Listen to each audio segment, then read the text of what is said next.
you got your pipes laid, you built your cradle, got your pipes in, you put your end caps in at the end. Now we got to deal with your end caps at the other end, which need to have drainage hose. I use the stuff, it's I think 1 1/4. It's 1 foot lengths, and you can cut it there. I always have lots of that extra. So, end caps. Now, to do this, you use what's called bulk throughs, or through bulks if you're in the southern hemisphere. Basically, it's comes with a rubber washer. I think this is about a 1 1/2 inch drill bit you'll need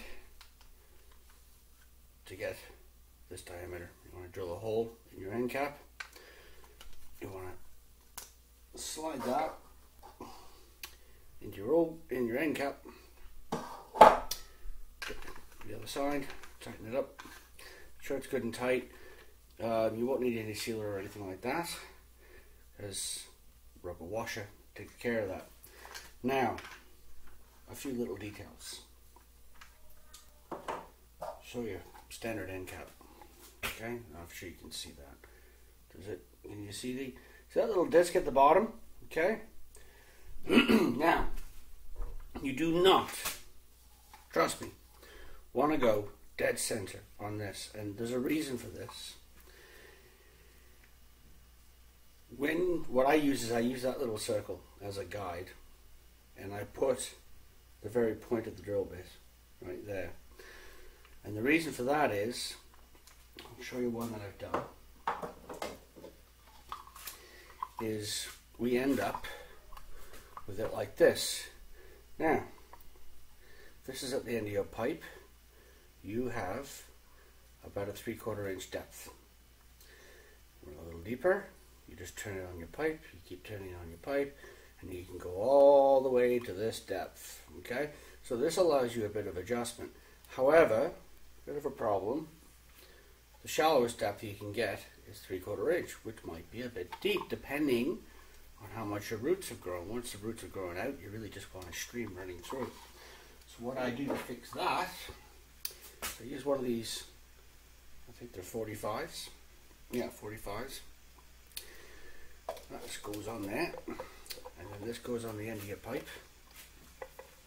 So we have this. So now I can, very difficult to turn, which we'll get to in a minute. If this is on the end of your pipe, now you can turn this, right? And if this one, you can end up with basically 0 depth down here, because this is below your pipe here. Now, notice I kind of slid this on, and oh yeah, it's hard to get off. Now, for my purposes, a lot of what I'm doing inside here during the winter to grow gets repurposed outside in my hydroponic system. So I don't want to glue these. You can, if you don't want to, you can. If you want to, you can get the standard PVC glue that the plumbers use and stuff, and glue them on, and they'll never come off, and they'll be sealed forever. However, I don't want that. I also want to be able to sort of spin this in my tube to get different depths. I want to be able to spin the end cap to get even more depth and stuff like that, wherever I want. So, here's the trick. You need Vaseline or petroleum jelly.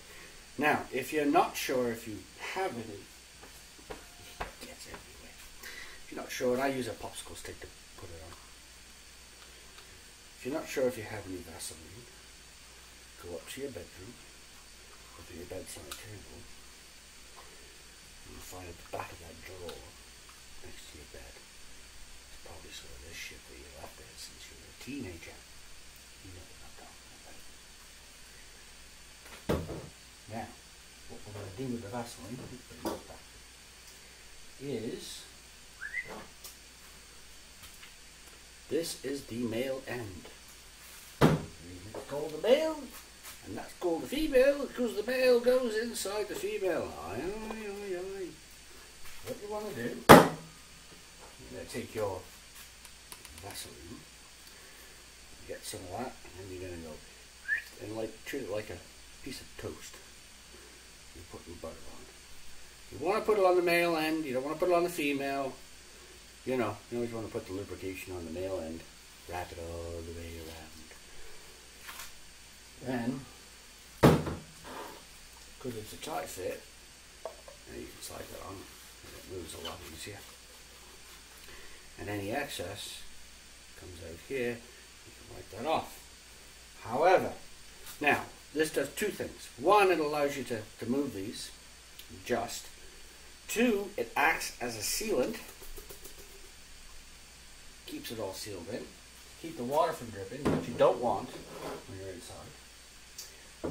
But what you should do on the joins that you don't need to move around is you want to get what everybody's favorite thing is. Whatever you like, come up light, come up light, come up light. You get duct tape.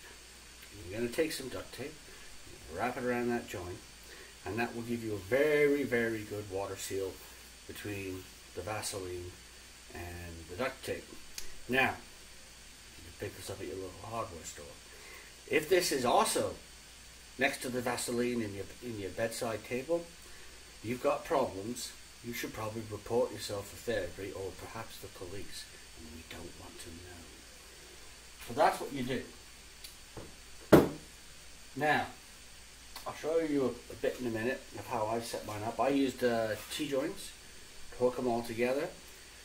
The T-joints, the T's, are about $10 a pop, so they're a little more expensive.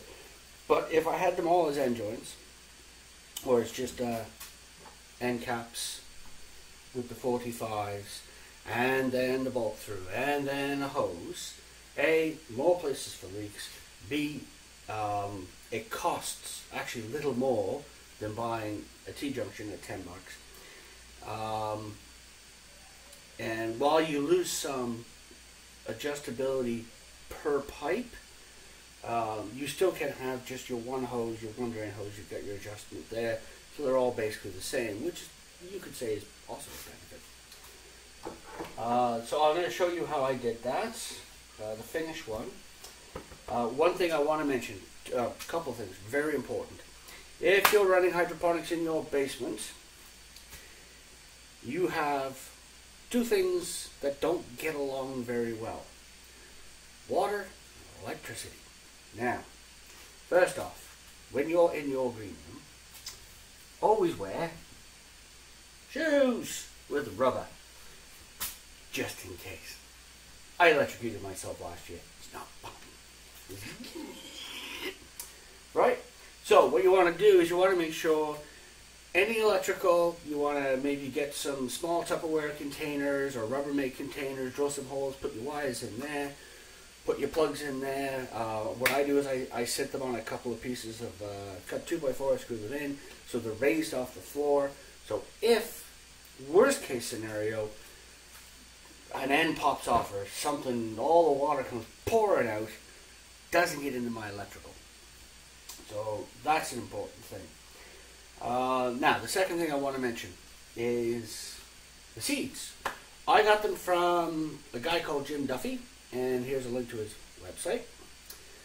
He is a chili grower, pepper grower in Southern California. He comes highly recommended for his seeds, and he's an absolute super nice guy.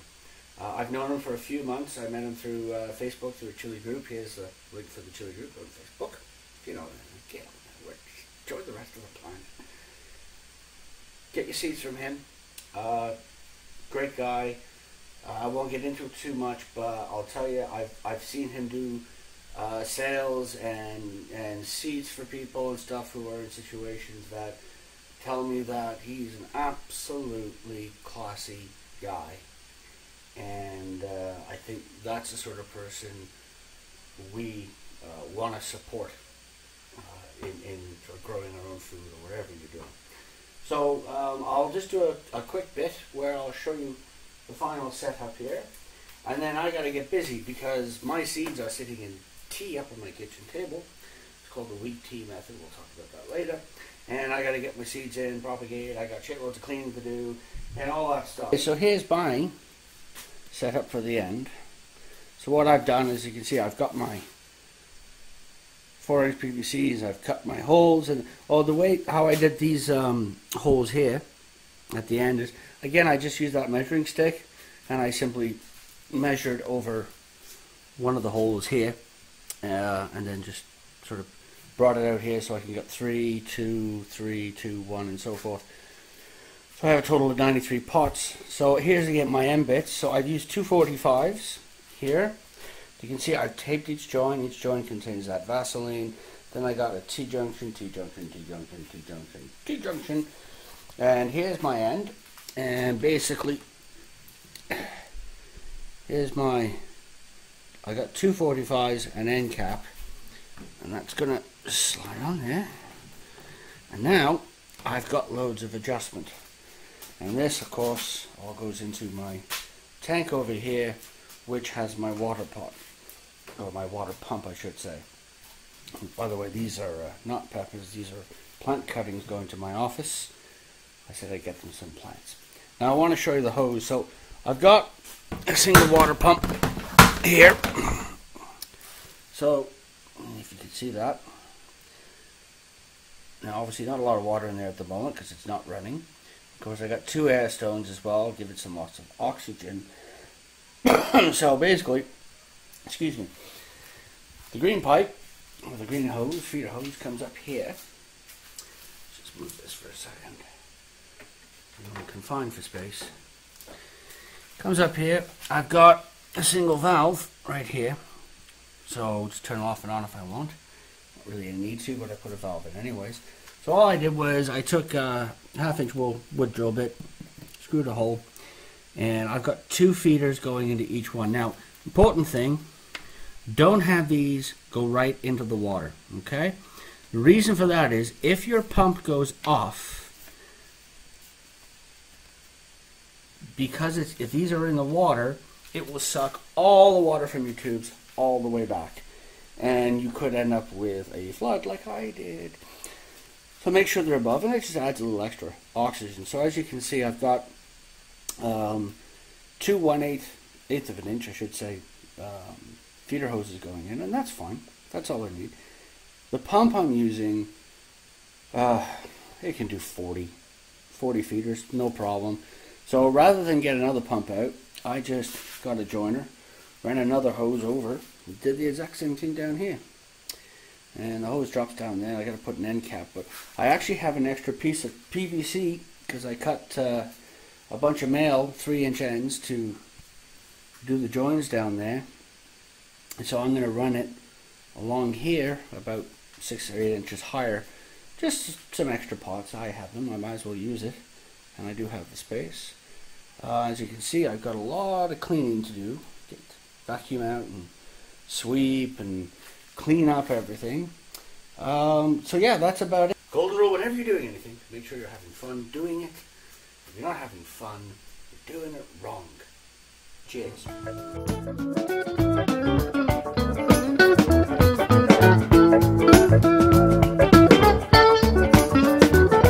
In another time's forgotten space, your eyes looked from your mother's face.